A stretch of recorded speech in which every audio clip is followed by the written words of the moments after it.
Before I got into trouble as a kid, you'd always find me at church, Sundays and Wednesdays and youth group, and my mom would say that I would bring my Bible to church and I would strum on it like a guitar. My parents saw that I was really interested in the guitar, so they got me a guitar at the age of 15, but that was also the same time that I got my first job. It started getting me mixed up with the wrong crowd because I started getting introduced to a different audience that I was not raised around. You know, I started partying on the weekends, started just getting wrapped up with the wrong crowd, and that's where everything started spiraling downhill pretty quickly.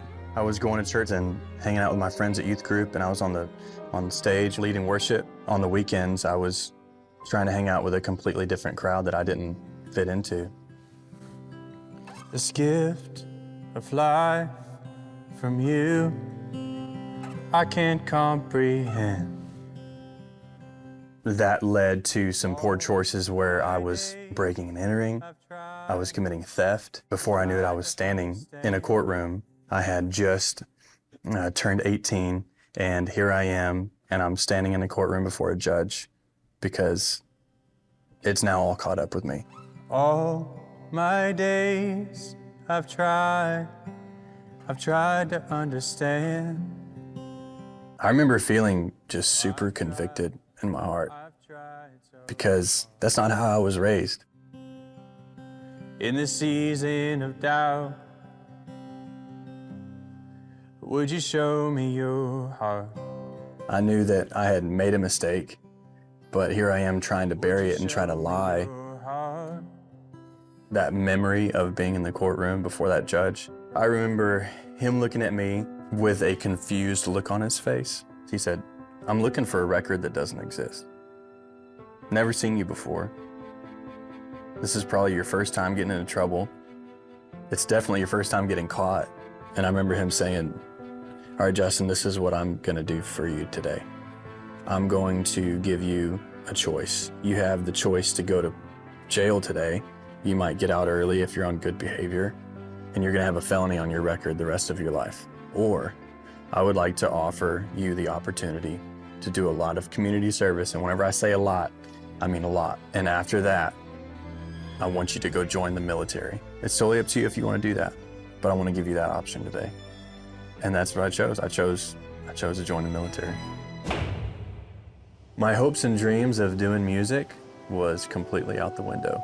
And I think that was the consequences of my choices. Signed up as a USCB, which is a construction battalion, Department of the Navy. Within 2 years, I mean, right out of boot camp and right out of A school, we shipped off to Iraq. For me, that was like a huge life change. You know, just the year before, I was doing everything that Justin wanted to do, putting God on the back burner.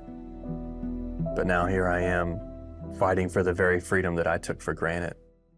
My grandfather passed away while I was on that tour. I was brokenhearted, I was mad, I was angry at myself for the choices that I had made that's keeping me from home as my grandfather passed away and I can't see family. And felt this tug in my heart to go to the chapel on a Wednesday night. And it wasn't but maybe 12 of us in this little chapel on base. And my first night there, the chaplain asks all 12 of us, "Does anybody here have any experience playing the guitar and leading worship?" And so the next thing I'm doing is I'm raising my hand for this guy. I called my dad,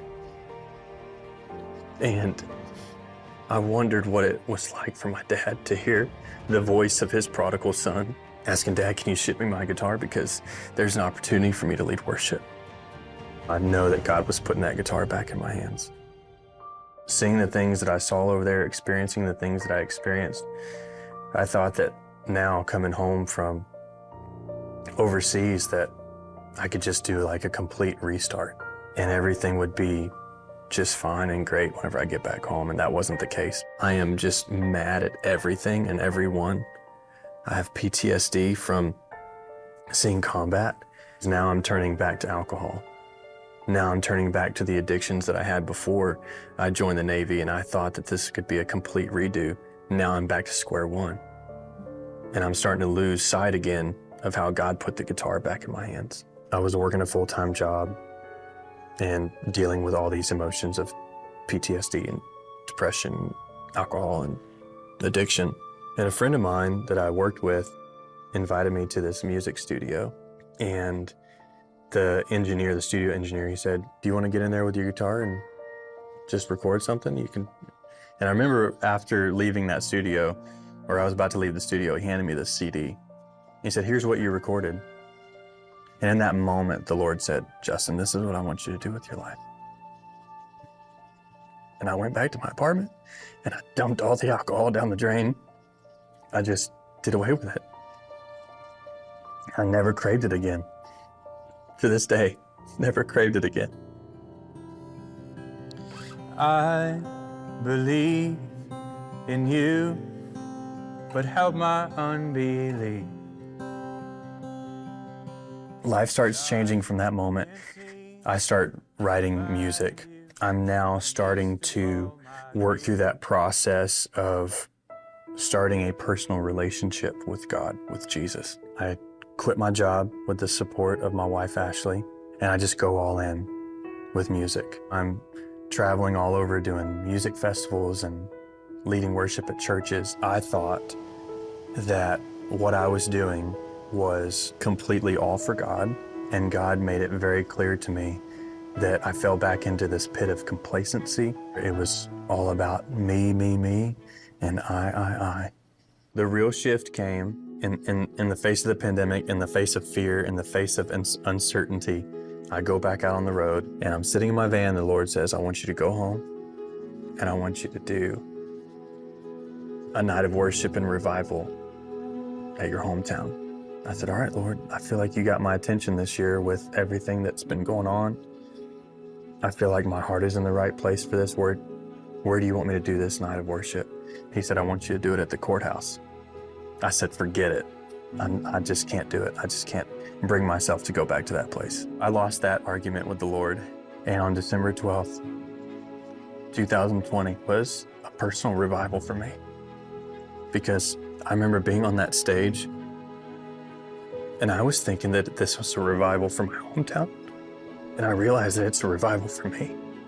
I've learned that God's love is like the ocean, and I kind of see myself as the shoreline, and His love is in relentless pursuit of the shoreline. I just want to be submerged by His love. I never want to lose sight of what He's done in my life, of how He's brought this full circle story of redemption